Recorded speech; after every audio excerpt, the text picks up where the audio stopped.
خالد عقاب کے اس بچے کی طرح تھا جو پر نکلنے کے بعد گھونسلے میں پھڑپھڑا رہا ہو، میدان عمل میں اپنے سپاہیانہ جوہر دکھانے کے لیے بے قرار تھا، لیکن ماں کی علالت نے اسے گھر ٹھہرنے پر مجبور کر دیا۔ ابوالحسن نے وعدہ کیا کہ واپس آتے ہی اسے عرب کی سیاحت کے لیے بھیج دیا جائے گا۔ شام کے وقت ابوالحسن کا جہاز روانہ ہوا۔ سلمہ ناہید کے ساتھ چھت پہ کھڑی سمندر کی طرف دیکھ رہی تھی اور اس کی آنکھوں سے آنسو بہ رہے تھے۔ امی، آپ نے ابو سے وعدہ کیا تھا۔ ہاں، کاش تمہارے باپ کی طرح میرا دل بھی مضبوط ہوتا۔ ناہید نے اس کی نبض پہ ہاتھ رکھتے ہوئے کہا، آپ نیچے چلیں، آپ کو بھی بخار ہے، آپ بستر پر لیٹ جائیں۔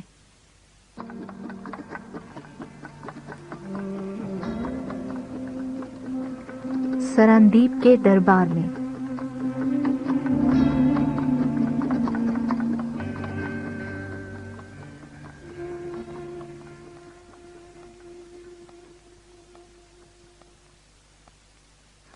مہاراجہ سراندیپ تخت پر رونق افروز تھا۔ تخت سے نیچے دائیں بائیں آبنوس کی کرسیوں پر چند سردار حسب مراتب بیٹھے تھے۔ راجا کے دائیں ہاتھ سب سے پہلی کرسی راجکمار اودھے رام کی تھی۔ راجکمار ایک خوش شکل اور باروب نوجوان تھا۔ چوبدار دربار میں داخل ہوا اور رسمی آداب بجا لانے کے بعد بولا، مہاراج، دلیپ سنگھ حاضر ہونے کی اجازت چاہتا ہے۔ دلیپ سنگھ آ گیا؟ ابوالحسن اور اس کے ساتھی کہاں ہیں؟ مہاراج، ان میں سے اس کے ساتھ کوئی نہیں، ایک عرب نوجوان ہے اور وہ بھی آپ کی خدمت میں حاضر ہونا چاہتا ہے۔ بلاؤ انہیں، جلدی کرو۔ چوبدار کے واپس جانے کے تھوڑی دیر بعد دلیپ سنگھ ایک 20-22 سالہ عرب نوجوان کے ہمراہ داخل ہوا۔ دلیپ سنگھ کے ہاتھوں میں چاندی کا ایک تشت تھا جس میں ایک سونے کی ڈبیا اور ایک خنجر تھا۔ خنجر کے دستے میں بیش قیمت ہیروں کے نگینے جگمگا رہے تھے۔ اس دوران میں راجہ، ولی عہد اور باقی حاضرین دربار کی نگاہیں زیادہ تر اس نوجوان ساتھی پر مرکوز رہیں۔ سیلون یعنی سراندیپ کے راجہ کے دربار میں وہ نوجوان کھڑا تھا جس کے آباء و اجداد یرموک اور قادسیہ کی جنگوں میں مشرق اور مغرب کی دو عظیم ترین سلطنتوں کی عظمت خاک میں ملا چکے تھے۔ وہ ان نوجوانوں میں سے تھا جن کی صورت دیکھنے کے بعد کسی کو ان کی سیرت کے متعلق تحقیق کی ضرورت محسوس نہیں ہوتی۔ وہ بے پرواہی سے قدم اٹھاتا ہوا آگے بڑھا اور دیکھنے والوں کی نگاہیں اس کے جسم کی ہر جنبش میں ایک غائیت درجے کی خود اعتمادی دیکھنے لگی۔ اس کے ہونٹوں کو جنبش ہوئی اور تمام حاضرین ہمتن گوش بن گئے۔ کچھ دیر السلام علیکم کے الفاظ راجہ اور درباریوں کے کانوں میں گونجتے رہے۔ راجکمار وعلیکم السلام کہہ کر مسکراتا ہوا اٹھا اور تمام سردار اٹھ کھڑے ہوئے۔ راجکمار نے اسے اپنے قریب بٹھا لیا اور ٹوٹی پھوٹی عربی میں اس سے باتیں کرنے لگا۔ آپ کا نام؟ زبیر۔ آپ کہاں سے آئے ہیں؟ بصرہ سے۔ ابوالحسن اور ان کے ساتھیوں کا پتہ چلا؟ نہیں، مجھے ڈر ہے کہ وہ راستے میں کسی حادثے کا شکار ہو چکے ہیں۔ راجہ کچھ دیر فیصلہ نہ کر سکا کہ اسے راجکمار کی باتوں پر خوش ہونا چاہیے یا ناراض۔ بالآخر اس نے کہا، ہم آپ کو دیکھ کر بہت خوش ہوئے ہیں۔ شکریہ۔ سراندیپ کے راجہ کو ہمارے خلیفہ اور والی عراق سلام کہتے ہیں۔ دلیپ؟ ابوالحسن کا کچھ پتہ نہیں چلا۔ دلیپ سنگھ نے جواب دیا، مہاراج، اس سال ہمارے ملک کا کوئی جہاز عرب کی کسی بندرگاہ تک نہیں پہنچا۔ بصرہ، مکہ، مدینہ اور دمشق میں ہر جگہ ان میں سے کسی نہ کسی کے رشتہ دار موجود تھے، لیکن سب نے یہی بتایا کہ وہ حج پر نہیں پہنچے۔ واپسی پہ ہر بندرگاہ سے ان کا سراغ لگاتا آیا ہوں، لیکن ایسا معلوم ہوتا ہے کہ سندھ کے ساحل کے قریب ان کا جہاز کسی حادثے کا شکار ہو چکا ہے۔ مہاراج نے دمشق کے بادشاہ اور عراق کے حاکم کو جو تحائف بھیجے تھے وہ بھی ان کے پاس نہیں پہنچے، پھر بھی وہ آپ کا شکریہ ادا کرتے تھے۔ میں ان کی طرف سے یہ تحائف آپ کی خدمت میں لایا ہوں۔ اس سونے کی ڈبیا میں ایک ہیرا ہے، یہ دمشق کے بادشاہ نے بھیجا ہے، اور یہ خنجر عراق کے حاکم نے۔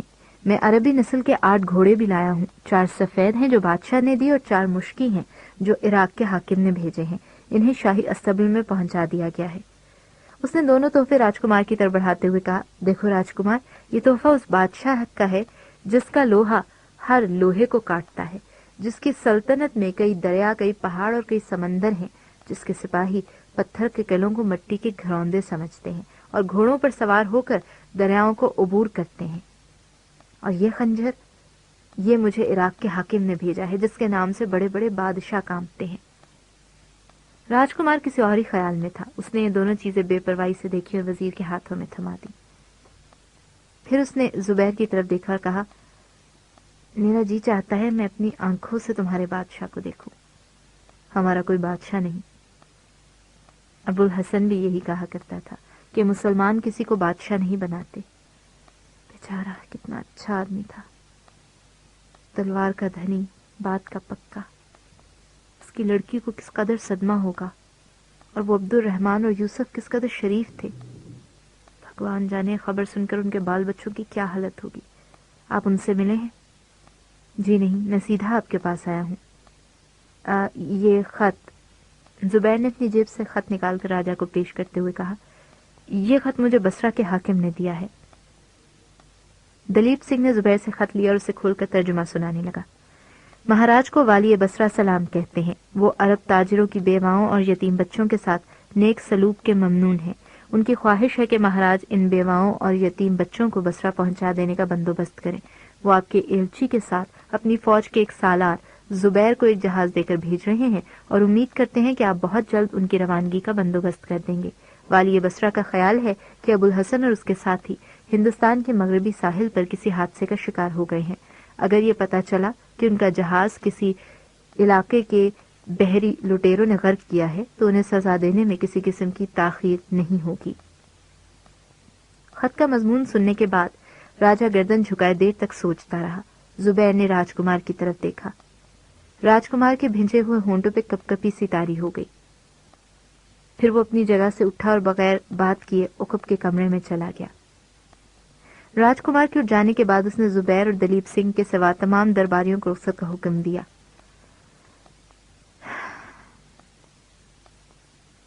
ابو الحسن کے ساتھ بے حد انس تھا راجکمار کو. میں بھی انہیں اپنا بھائی سمجھتا تھا.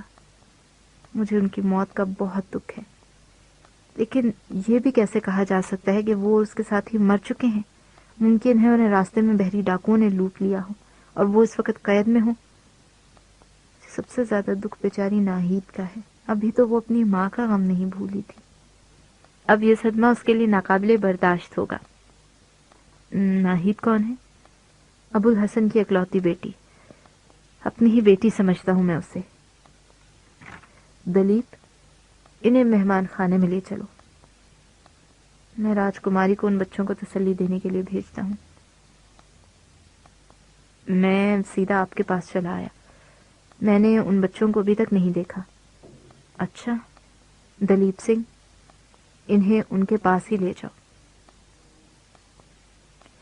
محل کے دروازے پر دلیپ سنگھ اور زبیر کو 19 برس کا ایک نوجوان ملا. اس نے دلیپ سنگھ کو دیکھتے ہی سوال کیا, کیا یہ سچ ہے کہ ابا جان کا جہاز جدہ نہیں پہنچا؟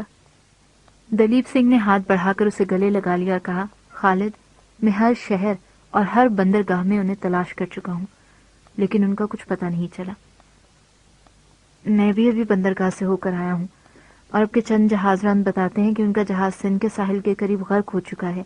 آپ دیبل کے حاکم سے ملتے, شاید کوئی سراغ مل جاتا. خالد, سندھ کا راجہ اور اس کے اہلکار بہت مغرور ہیں. مجھے ڈر تھا کہ دیبل کا سردار مجھے کوئی تسلی بخش جواب نہیں دے گا. میں نے خود وہاں جانے کی بجائے مکران کے مسلمان گورنر سے کہا تھا کہ وہ اپنا ایلچی بھیج کر معلوم کریں. دمشق میں آپ کے خلیفہ اور بصرہ میں حجاج بن یوسف سے ملنے کے بعد میں واپسی پر پھر مکران کے حاکم سے ملا تھا. اس نے مجھے بتایا کہ دیبل کے حاکم نے اس جہاز کے متعلق لا علمی ظاہر کی ہے.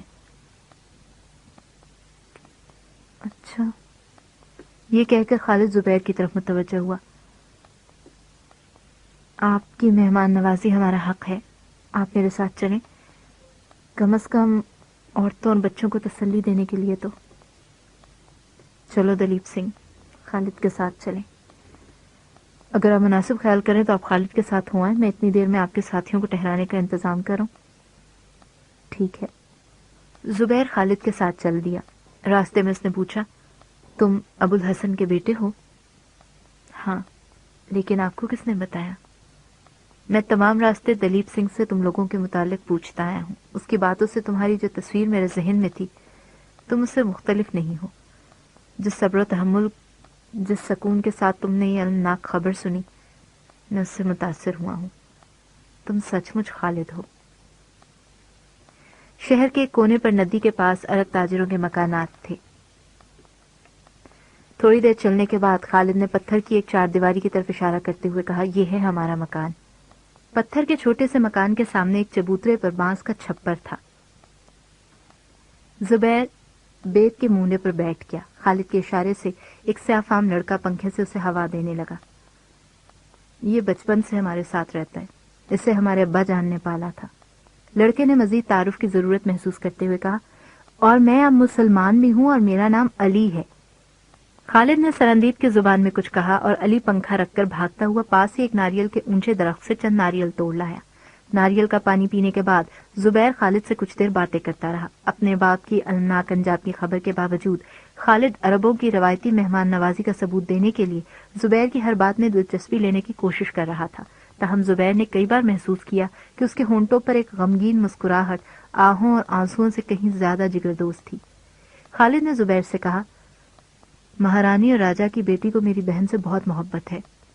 آج صبح وہ خود یہاں آ کر اسے اپنے ساتھ لے گئی تھی۔ اسے یہ خبر سن کر بہت صدمہ ہوگا۔ وہ تو ابھی تک امی کی قبر پر جا کر ہر روز رویا کرتی تھی اور اب…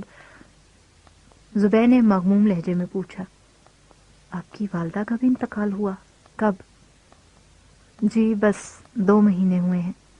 ابا کے حج پر جانے کے بعد وہ 6 مہینے موسمی بخار میں مبتلا رہیں، لیکن ان کی موت کا باعث یہ بخار نہیں، ابا جان کا لاپتہ ہونا تھا۔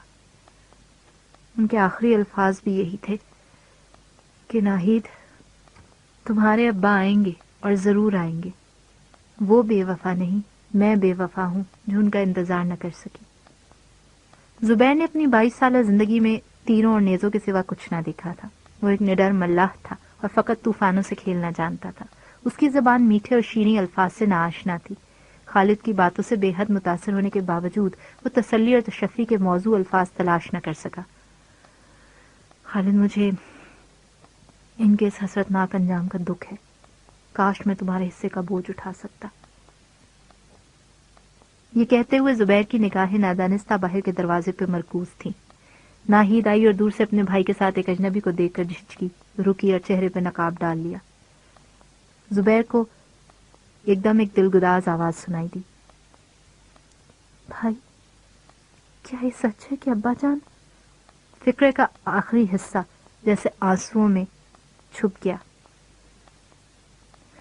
بھائی جواب دیجئے نا، کیا یہ سچ ہے؟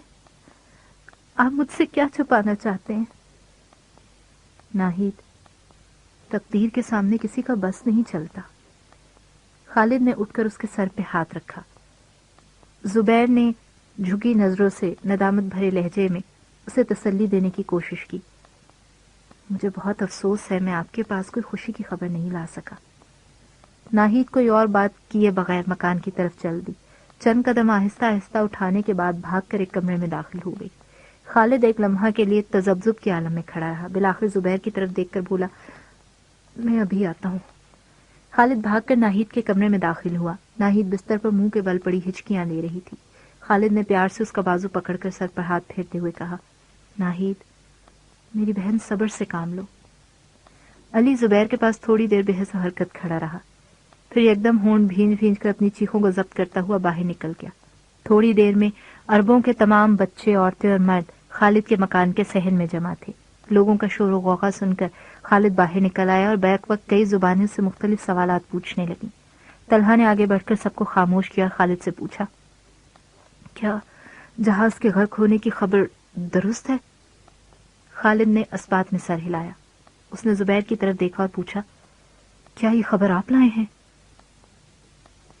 جی، مجھے افسوس ہے، میں کسی اچھی خبر کا الچی نہ بن سکا۔ زبیر نے بیواؤں اور یتیموں کو فردن فردن تسلی دینے کے بعد عرب واپس جانے کے متعلق ان کے ارادے دریافت کیے۔ یتیم بچوں اور بیواؤں نے یک زبان ہو کر واپس جانے کی خواہش ظاہر کی۔ زبیر دیر تک ان کے ساتھ باتیں کرتا رہا۔ بالآخر نماز عصر کی اذان سن کر اس نے لوگوں کے ہمراہ مسجد کا رخ کیا۔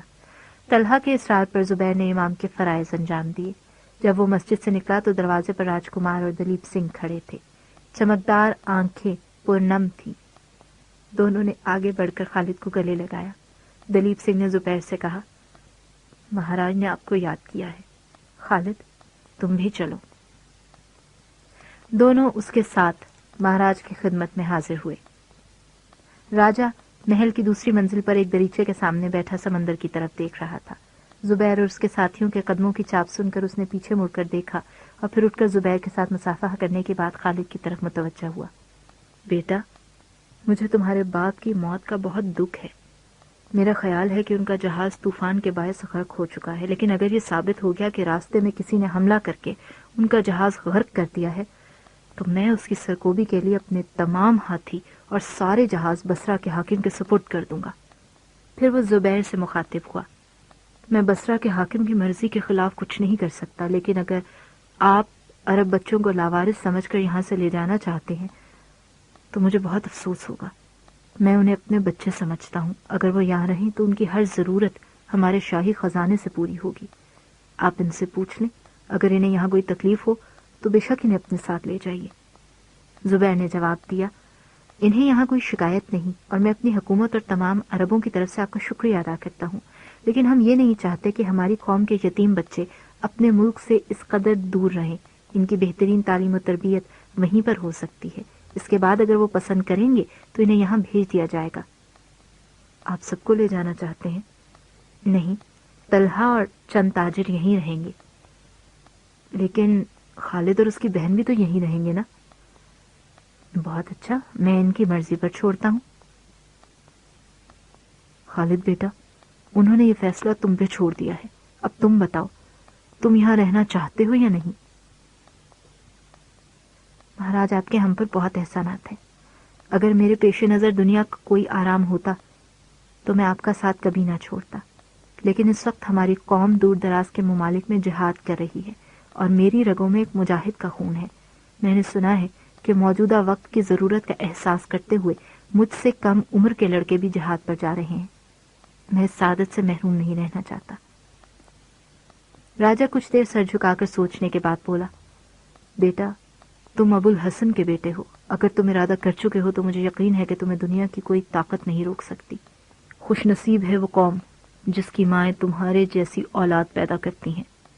خالد نے کہا، میں چاہتا ہوں آپ مجھے خوشی سے اجازت دیں۔ ابو الحسن کے بیٹے کی خوشی میری ناراضگی کا باعث نہیں ہو سکتی۔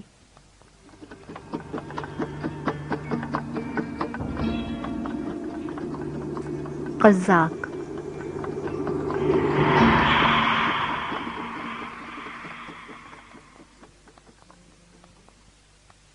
10 دن بعد ایک صبح بندرگاہ پر 2 جہاز سفر کے لیے تیار کھڑے تھے۔ ایک جہاز پر زبیر یتیم بچوں اور بیواؤں کو لیے جا رہا تھا اور دوسرے جہاز پر دلیپ سنگھ راجہ کی طرف سے حجاج بن یوسف اور خلیفہ ولید کے لیے ہاتھی، سونا چاندی اور ہیروں کے تحائف لے کر جا رہا تھا۔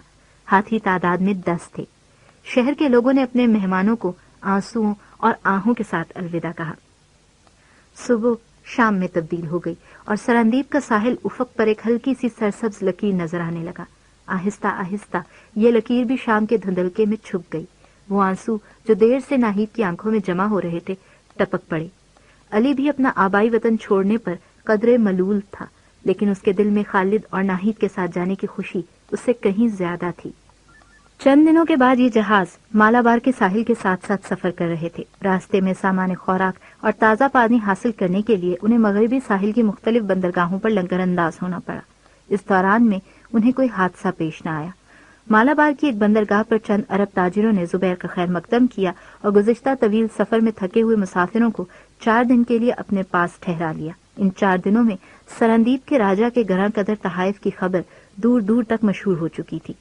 رخصت کے وقت حاکم بھی شہر بندرگاہ پر زبیر اور دلیپ سنگھ سے ملا اور اس نے انہیں راستے میں بحری ڈاکوؤں کے حملے کے خطرے کے پیش نظر ہوشیار رہنے کی تاکید کی۔ تیسرے دن مستول پر سے دونوں جہازوں کے پہرے داروں نے یکے بعد دیگرے افق شمال کی طرف اشارہ کرتے ہوئے 2 جہازوں کی آمد کا پتہ بتا دیا اور جہازران پریشان ہو کر تختہ جہاز پر کھڑے ہو گئے۔ دلیپ سنگھ کا جہاز آگے تھا۔ وہ اپنے جہاز کو روکنے کا حکم دے کر زبیر کا جہاز قریب آنے کا انتظار کرنے لگا۔ دلیپ سنگھ نے کہا، ہماری سب سے پہلی ذمہ داری بچوں کی جان بچانا ہے۔ آپ عورتوں کو حکم دے کہ وہ نیچے چلی جائیں۔ دلیپ سنگھ یہ کہہ کر اپنے ساتھیوں کو ہدایات دینے میں مصروف ہو گیا۔ زبیر نے خالد سے کہا، خالد،